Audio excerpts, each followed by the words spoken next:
Now let's get back to the That Chapter podcast. So thank you so much for listening, and thank you for joining me and Keith as we are once again going to tell you some kind of like horror story or whatever it is we talk about. Some spooky shit. It's so different doing the podcast than doing the YouTube channel, because in YouTube it's kind of like I have like a spiel and stuff that I do, and it's really nice. I really enjoy doing it. The podcast is just kind of like freeing. Yeah, freeing. I guess that's one way of saying it, because it's like I don't have anything. Like I'm just. I don't know what I'm raw dogging this. Like I know what's going to come out. I don't have. Yeah, exactly. I don't even know what I'm going to say next. Sometimes I start a sentence and don't know where it's going to go. Yeah, exactly. I do not know where the sentence will lead me. It's an adventure for us both.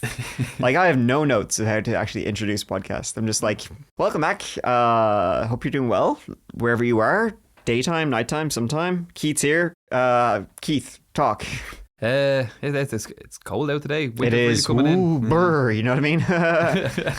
You set up for Christmas? Are you putting up a Christmas tree? Yeah, I'm sure I will, I guess. It's a fucking pain in the ass, Christmas. Yeah, no, Christmas is fun, but it's just such a pain in the ass. It's more, it's more shit to do than shit to enjoy. Yeah, we never did it before, but now we have like our kid. We want to make it a bit special. So we have we actually bought a tree. Mm-hmm. She has like the bottom left-hand corner of the tree really nicely decorated. Just cool. Like the whole bottom. Just that one bottom. What she can reach. It's just like one spot. It just doesn't like spread it out. It's just like a cluster of decorations. Yeah, this is her corner. If you try to touch it and move it, it's like, well, just spread it out. No! Okay, we'll leave it. All right, fine. Well, that's it. Today's episode, we are going to Canada. Ladies and gentlemen, that's for today's episode. We're going to tell the story of Adam Strong. Strong Adam. Strong in being a real piece of shit. And so today's episode takes us to Oshawa. That's where it takes us. It does, yeah. very close to my heart. I was, as I think we said before on the old pod, that lived in Toronto for 2 years. So, you never mention it. You really keep that to yourself, Keith, that you lived in Canada for a couple of years. Never bring it up. It's one of those things I bring up with you. Well, I like to make a bit, like when we're out chatting away, I like to give context what I'm talking about. Mm-hmm. But I do feel like when I'm with you, I say a lot. Oh, when I was in Canada? But I was in Canada. You were in Canada, right. And good to clarify. Were you in Oshawa? I was there like once for like a work thing. Okay. So briefly for a day. But no, I literally spent my whole time in Toronto. Oh, okay. So you were only in Oshawa once, which is the setting for this story. And you don't have much experience with it.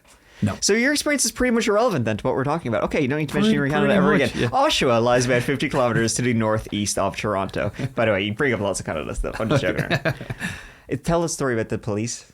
That's a funny story. Oh yeah. Well, yeah. Like I guess like when I was in Canada, to be fair, like the people in like it really, the whole stereotype of Canadians being nice, like it is true. We didn't have any problem. Actually, the biggest problem we had in Canada was with other Irish people. Oh yeah, sure. They were like fucking Irish, fucking shit stirrers over there. Yeah. But Canadians, super nice people. I remember there was one time I was in, I think it was like a Walmart or something like that. I was going through the car park, and there was this guy walking up, and he was shouting at this other guy across the car park. He's like, hey! I was like, oh shit, better kick off. Yeah, fight. Yeah, I was like, fucking hell, get ready for this, settling in for it. Hey, screaming at him across the car park. Eventually the guy turned around and was like, hey man, seen you today. I forgot to say happy birthday, John. I was like, okay, shit. So I thought he was gonna, like, somebody's gonna get their ass kicked or something. Yeah, just a really nice guy shouting happy birthday across the parking lot. Nice. But we did have one weird experience with Canadians over there. Really? It was our first year we were living there, and across the street we heard screaming. Mm-hmm. We were on like the third floor and we were looking out, we heard screaming, we looked out the window, and the house across the street from us, the door swung open, and this woman ran out screaming, and then behind her a man ran out. He was covered in blood. Wow. And he had a knife in his hand, and he ran off down like a dark alley, and we're like, fuck. Yeah. So we went outside and we're like, get in the house, trying to get the woman, not the man. Trying to get just save him. Come in here with your knife and your blood. Are you okay? So we're trying to get the woman in the house. We brought her in. We brought her upstairs, gave her like a cup of tea, try to calm her nerves, and she started explaining to us. She was like, yeah, no, he's my boyfriend. He came over, he started stabbing himself because he wanted my methadone. And we're like, oh fuck. Okay. Just turned very quickly from like, get in the house, to get Get out of the house. You might have actually been better off letting him in. Pretty much, yeah. So eventually we were like, oh, okay, yeah, well, let's go outside and wait for police. You know? Yeah. Get out of my house. Yeah. So we went outside, but the police came, and it turns out your man, he had a warrant out for his arrest. But it was crazy that night. There was like, I think there was 3 or 4 police cars showed up with like dogs coming out of the back and stuff, and like the proper sniffer dogs going out searching the alleyways. But it must have been about maybe 18, 20 police officers there with dogs and stuff. Wow, for one Guy, he, like, God knows what he'd done. But, wow. Yeah. We were loving it. We had a great time. We were drinking. We were looking out. We were drinking, sipping cans, looking out the window. Yeah, Tonight's entertainment. Well, we started out in the window, and then we were like, as we got drunker, went outside and started chatting to the police. Like, what's up, man? They didn't give us that, but we were like trying to, hey, what's happening? What's happening? Yeah. I love when you're that drunk and you think everybody's like that talkative and also that drunk. So, I was like, stupid Irish people. Yeah. Well, today's story has more to do with cops, but I guess they probably were a little bit more riled up than the cops you met. And it takes us to Oshawa, as we said, a city of about 170,000 people and growing fast. It is a city known for its automobile history, its colleges, and these days it seems to be the place to be. So long as you don't run into Adam Strong, like 2 people in this story did. Oshawa is in the Durham region, which sits along that big ol' lake, with Oshawa Harbour being a place to fish.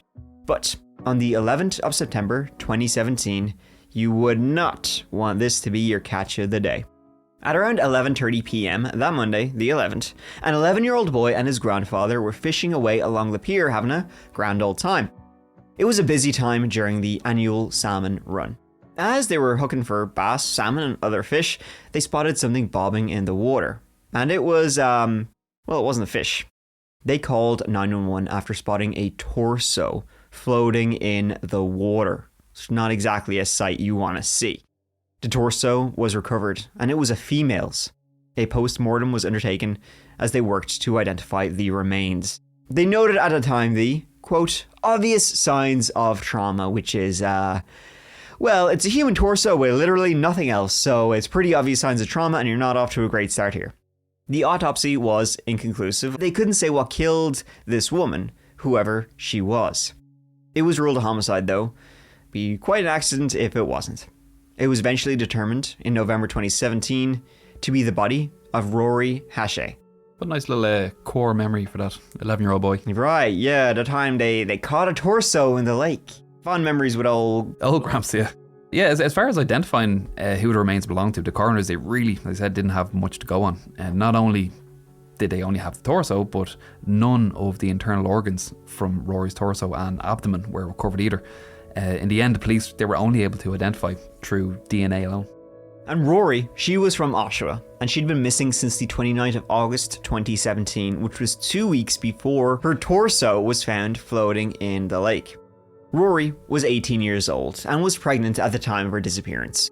She came from a biker family. Her grandfather was the founder of the Satan's Choice MC and boxed for Canada. Her uncle was a Hell's Angel, so not exactly the kind of family you really want to fuck with. Rory was loved and she was kind, but she did have her own struggles, namely with crystal meth, and she had been homeless for a time. Yeah, like when she was young, at 13 years old, she was an army cadet. And she was actually cadet of the year in her regiment as well. But like most teenagers, she developed a bit of a rebellious streak. A bit like me and you. Yeah, hell yeah, brother. We freaking rocked out with our cocks out all the that's time. Rock stars, yeah. We were the coolest kids in school. Yeah, we test the manhood. We had all our cool shit that we used to do. We dressed as Batman and Robin. Yeah, don't look that up. Just take our word for it. We were the coolest people in school. Yeah. But yeah, unfortunately, during this rebellious streak, in her first month of high school, someone gave her some crystal meth, which led to a few years of struggle and homelessness, as you mentioned. But when she was 18, she started turning her life around and getting her life back on track. She returned back to school. She had a job. She even had her own apartment. And she had a boyfriend named Tony. And the couple, they seemed to be in a good place just before she went missing. Yeah, exactly. Like she, as you said, she had her troubles, but she was doing better. As we both said, Rory was trying. She was supporting herself, and she was reported missing by a guidance counselor in late August. But that was that. Her family, they went around town, they put up the flyers, the posters, whatever, but they never found anything until 2 weeks passed. So, who could have done this to Rory? The day that she went missing, she was brought to the emergency room by her friend and her friend's mum. They said that she was having a bit of a mental episode. So her friend's mum decided to take Rory to the hospital and just have her checked out. Her friend and her friend's mum, they decided to leave then for some reason, but Rory, after that, she only stayed for about 15 minutes before she left on her own, and this was the last time she was seen alive on camera. So, what happened to her would not be answered for about a month after she was positively identified, late December. But it wasn't, solved. The case wasn't cracked by stellar police investigative work. It was a plumber who cracked this one, though he probably wished he hadn't. Do you ever have the police call to your door when you're in Canada? I did. Yeah? Yeah, I had a police. It was... What were you doing? Tell me now. This is being recorded, just so you know. We were having a party. Oh, fucking bastard. This wasn't... I've been in Canada twice. So the last time I was there with my my now wife. And then before that, I went while I was in college on like a J1, just for, I think it was like 2 or 3 months. Mm-hmm. But while I was there, we were having a party and we were a bit loud, and the cops called to the door and they knocked on the door. We answered. It's like, shh, and we opened the door. Yeah, Evan, be cool. Yeah. So we opened the door and the police like, you guys having a party? And I'm like, yeah, sorry, we'll try to keep it down. And they were like, are you guys Irish? We're like, yeah. He's like, can we come in? can we party with you? Yeah, so they came in. They were finishing up their shit. They didn't have a drink. Yeah. But they came in, they sat down, they stayed for like 15-20 minutes. Really? Just shooting shit? Yeah, we got photos with them. They had like pretend like to arrest me so I could send to my mum, but no, they were really cool. And then they were leaving, like, just keep it down, guys. Like, we will. That's cool. Yeah. They're cool cops. Well, this call will be a little bit different from that one.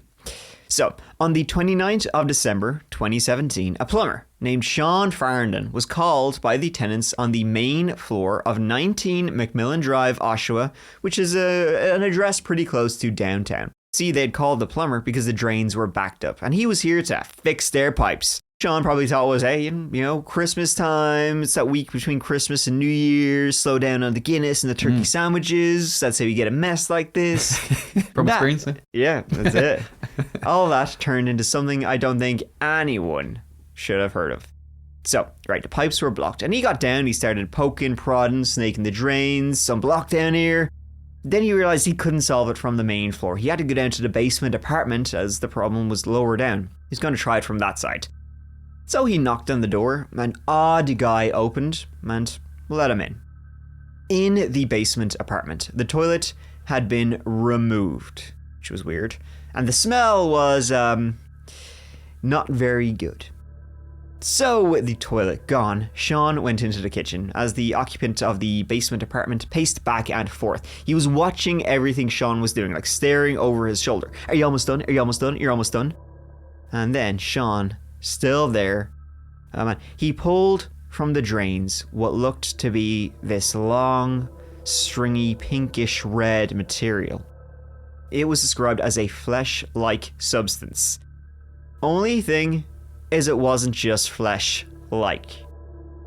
Sean, not knowing what to do, quietly texted his boss, who texted back, "Put away your equipment, just don't make it obvious." And then they called the police. Apparently the issue had actually started several days before, and Strong, he was trying to DIY it. Mm-hmm. Apparently he was, because he had flushed a condom down the toilet. That's what he said. Oh, is that what it was? Okay. Yeah. He went up to his upstairs neighbors, the people who would later call Sean, asking if they had a snake drain for the toilet, saying that he had flushed a condom down and had a blockage. Right, yeah. And he tried to fix it himself, but yeah. And he just got angry and tore the whole toilet. Yeah, fuck this! Like the scene from Dumb and Dumber. Yeah. What are you doing there? I'm shaving.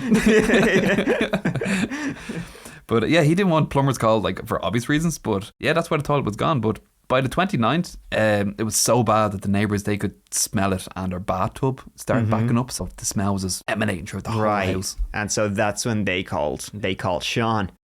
So, at around 8 p.m. that evening, an officer arrived, and the plumbers, who were waiting outside that cold evening, because they did not want to spend a second longer inside, they showed the cop what they found. They took out what they had discovered and placed it into a shopping bag and being like, "Here, look at that." It was a fleshy-like substance, maybe 13 to 14 inches long, so that's like over a foot long.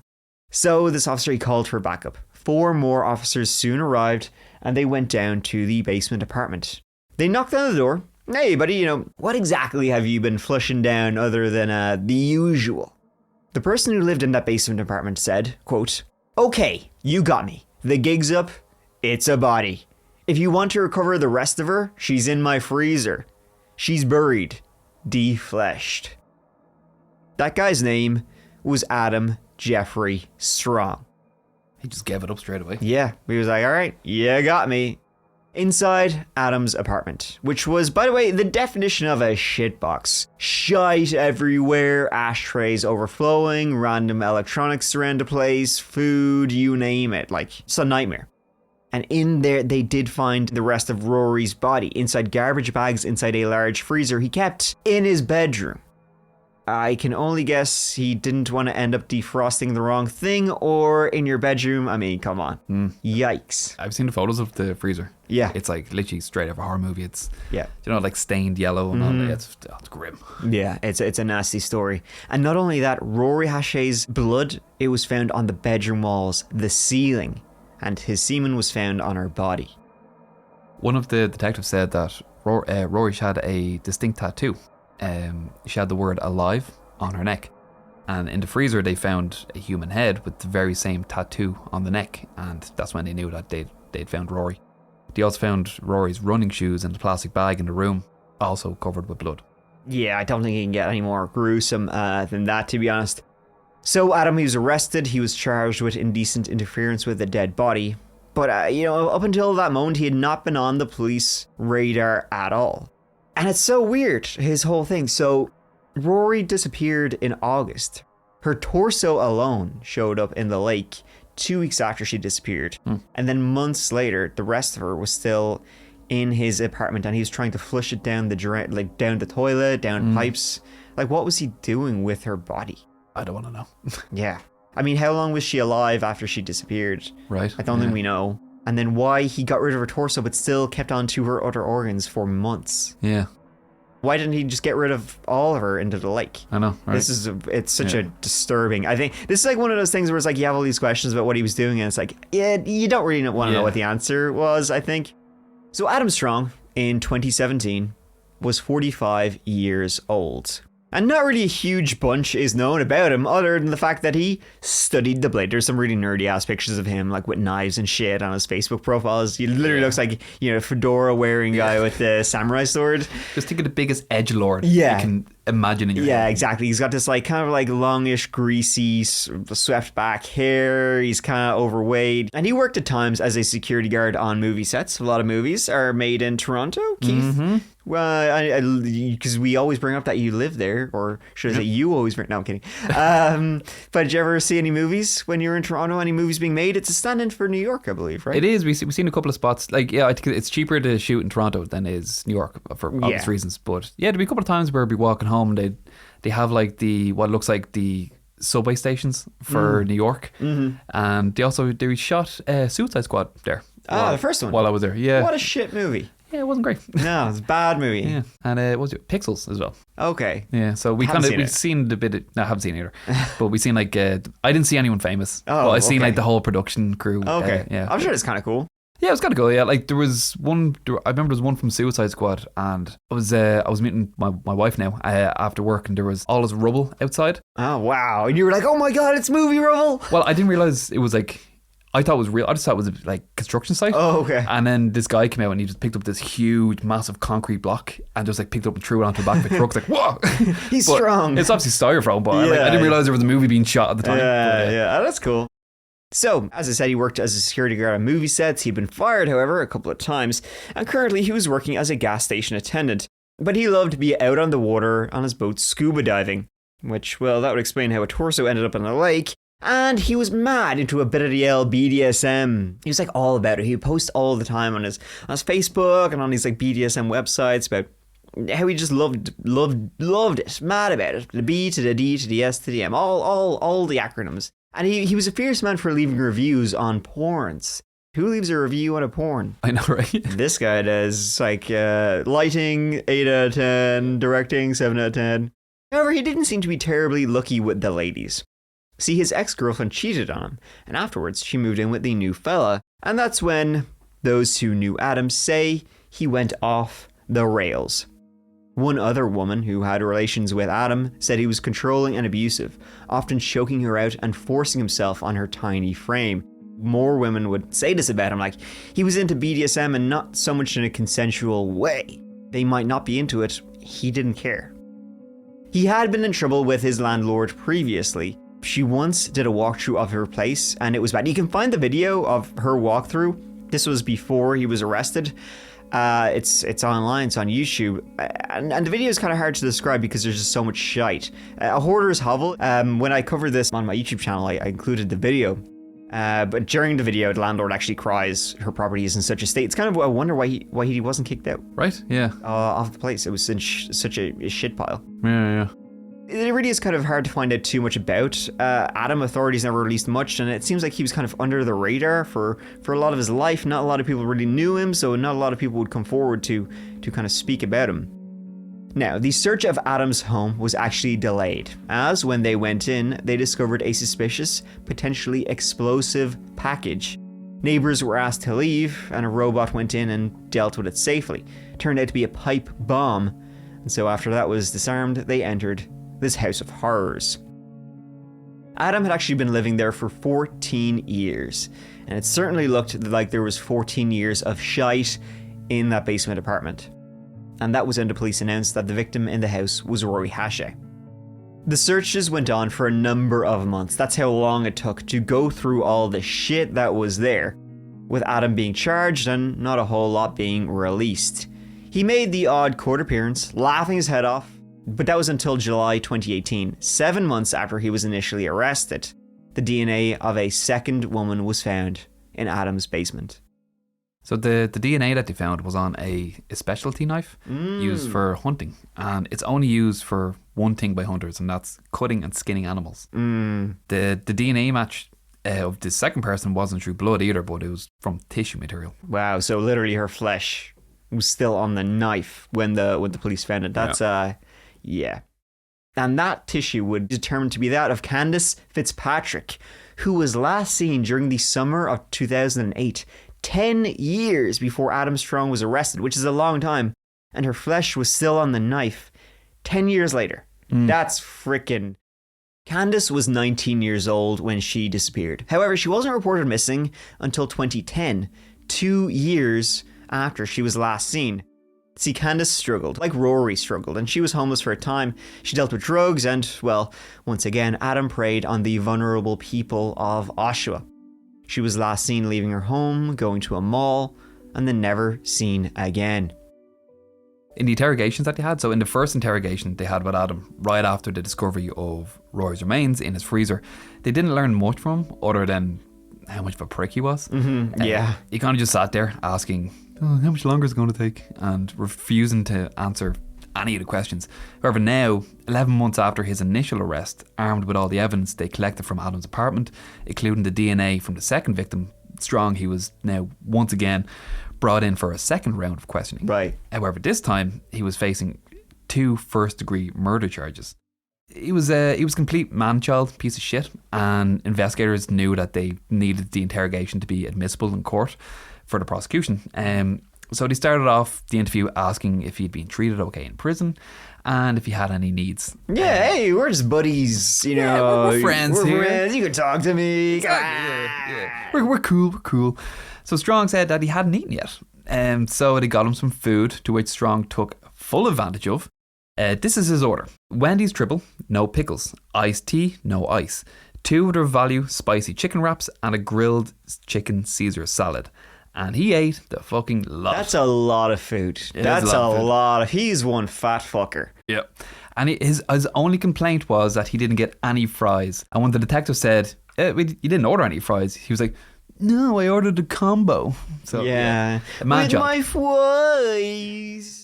He's such a bitch. When you listen to his interrogations, he even just talks like really annoying. He's like a really annoying. He's like, you know, when you read about this and probably, you know, when we're explaining the story and talking about it, you kind of probably have this image of like Adam of being just like quiet, like, kind of guy. He's actually got this like really annoying kind of high pitched voice. He sounds really needy and like when even when he's doing order, he's like, oh, is that too much? Is that cool or is that too much? It's like he's really weird, and it's like, even if you weren't a despicable piece of shit monster, I would hate you just because you just seem like a really annoying person. Yeah. He's a complete piece of shit.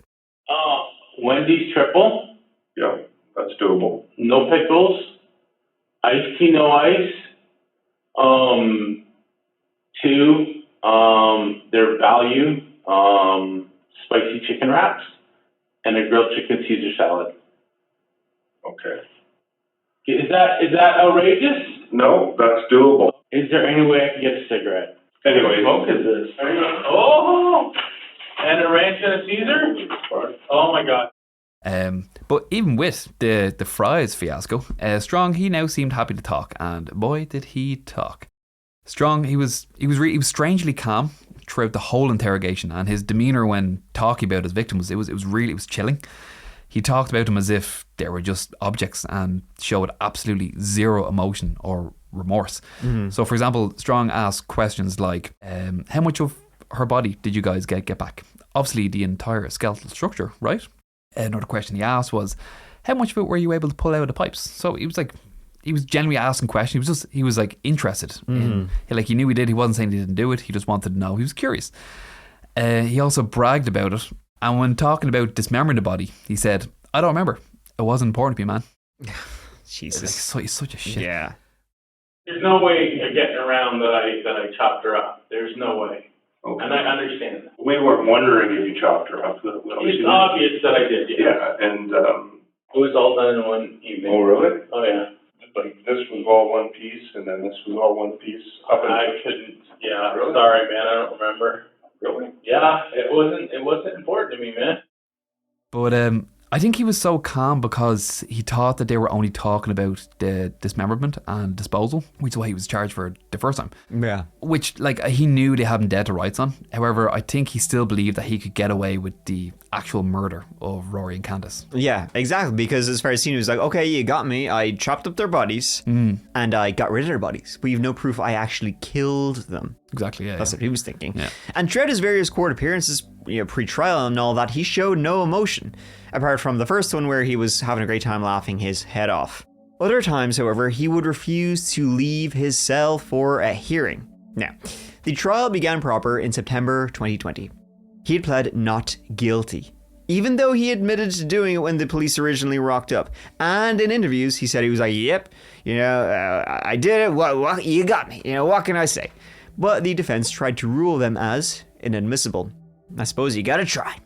During his trial, 5 women who were due to head up to the stand, and they were victims of sexual violence by Adam. And they would testify about a pulley contraption he would use in his basement apartment to bind and restrain them. I'm not sure which is worse, being bound and restrained or simply being in his apartment. That's horrifying. A pulley system? Yeah, exactly. Yeah. The meat pipes, I think, I'm not sure if the meat pipes are the most disturbing thing in this place. Now, it's not entirely sure how both Rory or Candace died. Rory had skull fractures, but the medical examiner couldn't tell if that had been done before or after death. And although during those interviews Adam would say he tried to dispose of the bodies, when he was asked how they died, he would zip the lip. He would never say. The prosecution alleged they both had been killed either during sexual assaults or after they had been held by Adam in his basement for a time, which is grim. Yeah.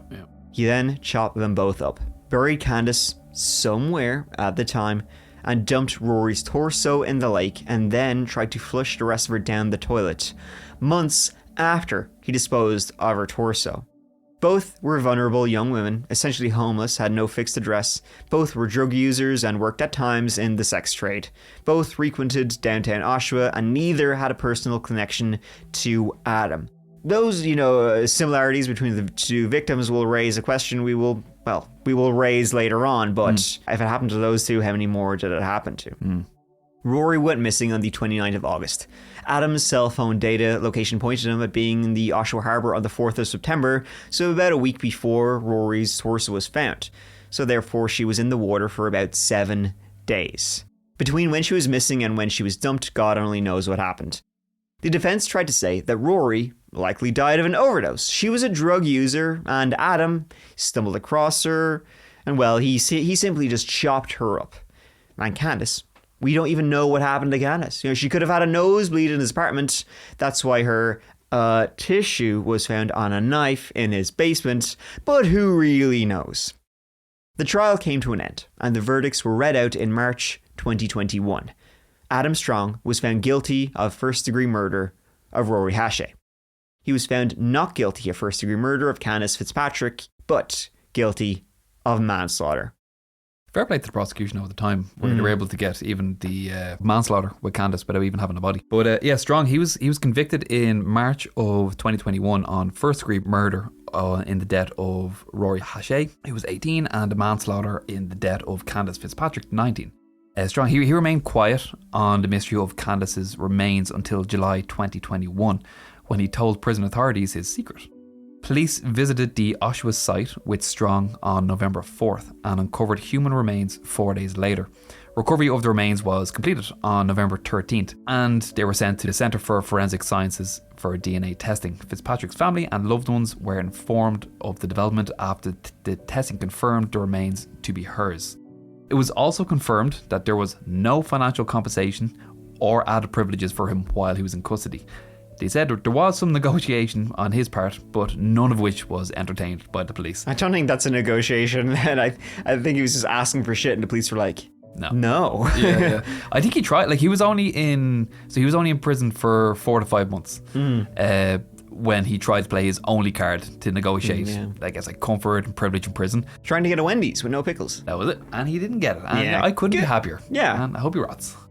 So yeah, that's the major thing, which I've already kind of mentioned. But there's so many years between Candace disappearing and Rory disappearing, right? Almost a decade. So it's like, I mean, there's got to be others in Oshawa, like it's a town that's on the up and up, but it was kind of like, it was a real Rust Belt town kind of previously, and I think there's probably a lot of vulnerable young women out there who maybe it's just like killers who are as grotesque and disturbing as him. It's like they don't really take breaks. Like a 10-year break is like a long time. It is a long time. For how gruesome he was. So the fact that he got away with Candace for so long, Rory was only found by accident, his own accident, at the end of the day. It's like, I think there's probably a good chance there was more women out there. But it might have been, yeah. Like, I definitely agree. I feel like once everything started going south in his own personal life, like his friends and or his family even said that's when he started to spiral. And it was kind of like, I don't know, kind of clinging on to what am I good at? And maybe he said, like, well, I killed a woman in 2008 and I never got caught. Let's try that again. Let's do it again. Pull it off one time. I do feel he got away with it through like sheer dumb luck, but he was also very good at picking on vulnerable women. He was a predator. Yeah. What I feel really haunting though is that in his second interrogation, when he said that he got caught because he got greedy, I feel when he says that he got greedy, he might have been referring to putting body parts down the toilet in order to clear out the freezer, maybe to make room for another body. Maybe he'd been escalating. I said like Rory's body, the torso was found. He kept the limbs and the head in the freezer for X amount of time, and then in December, for whatever reason, just started flushing them down the toilet. Yeah. Why was he just deciding to flush them then? And then his reasoning was because he was getting greedy. Yeah. I know that's nasty. Yeah. So what was he? What does getting greedy mean? What does that mean? Yeah. The police came out and said, if you know of someone who's gone missing in downtown Oshawa, in the central core of Oshawa, or Oshawa in general, in an area that Adam Strong may have frequented, we would like to hear about it. I don't know if they have, but nothing has been announced of yet. And I got a feeling this won't be the last we hear of Adam Strong. I'm sure he's being investigated for a whole host of other cases, missing and murdered. I mean, we kind of just glossed over it, but he did have a homemade pipe bomb in his basement apartment, which is like... I forgot about that. What the fuck was that about? Yeah, exactly. What was he going to do with that? Nobody knows. It's just like, we found it. We don't know what he was going to do with it. But there you go. That is the story of Adam Strong. I said, like, Rory's her family come from a biker gang, so I just hope he's having a hard time in prison. Oh, exactly. He's definitely having a hard time in prison. Not where he wants it. Get his pipe shoved in. Yeah, talk about disturbing pipes. So that's it. Pretty gruesome story for you today, folks. But you know what? Guess what? Next week, we'll have another one. Yo. Thank you so much for listening. It means a lot to me and Big K over here. Dirty K, Big K. The K man. I don't know. It's like trying to get a fly here. The K man. Yeah, hey. But here, listen. If you're looking for more, please check out the rest of the episodes. We're at episode 50 something now, if you can believe it. Yeah. Holy crap. Please check out the That Chapter YouTube channel. That Chapter for new videos about true crime cases and that kind of stuff every Tuesday and every Friday, and new That Chapter podcasts with me and Keith every Monday. So we got your whole week planned out for you. We got you covered. All right, Keith, you want to sign off? We'll see ya. Nice, very nice. You can't beat the good old see ya. All right, thanks so much, guys. You've been great. Bye. Yeah, it was cool seeing all the movie stuff happening. That's cool. The movie magic. How the sausage is made. That's it. Behind the scenes. And speaking of sausage, all right. Put that back in your pants, mate. Yeah. Hey.